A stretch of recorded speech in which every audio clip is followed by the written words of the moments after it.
Punctuation made easy. Punctuation is important. It tells us what to do with the sentences. It tells us whether it's a question mark or a period, it shows you it's the end of the sentence. Commas have their own job. So when you start getting into more complex words and stories, those things start appearing, the kid needs to know what they mean.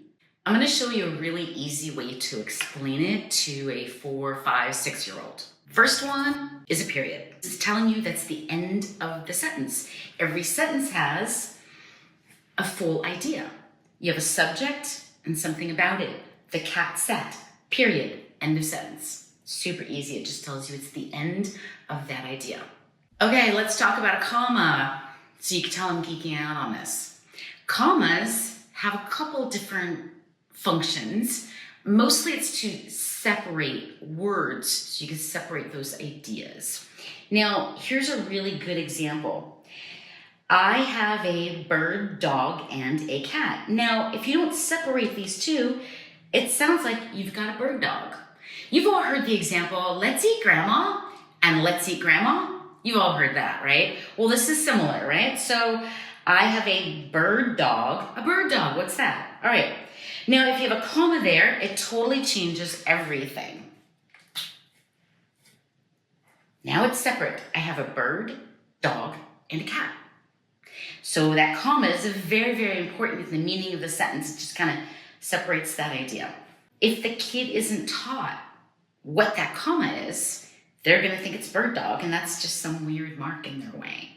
So on a comma, you're basically going to explain to the child that that is used to make those things kind of stand apart so they're not just lumped together. The next one is a question mark. So you teach them that this is used when you're asking a question. You want to know something. How are you? You're expecting an answer. So question mark is used when you want to know something. The next one is exclamation point.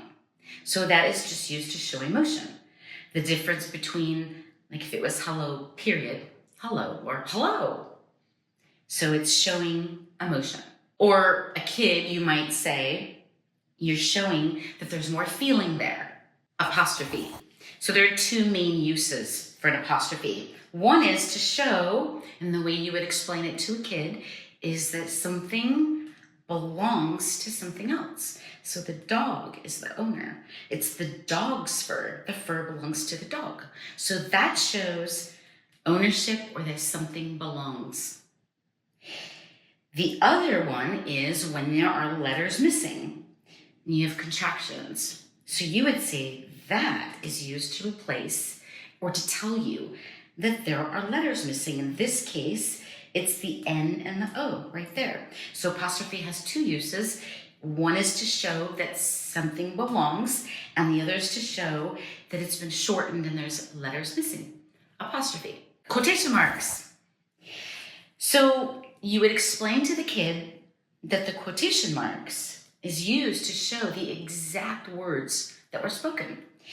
Inside the pair of quotes are the exact words. Hello, I said. So anything inside those two quotes are the exact words. And that's all the punctuation you need to worry about for right now. That's the main stuff that your kid is going to be learning until they get into bigger books. Follow up for more teaching tips.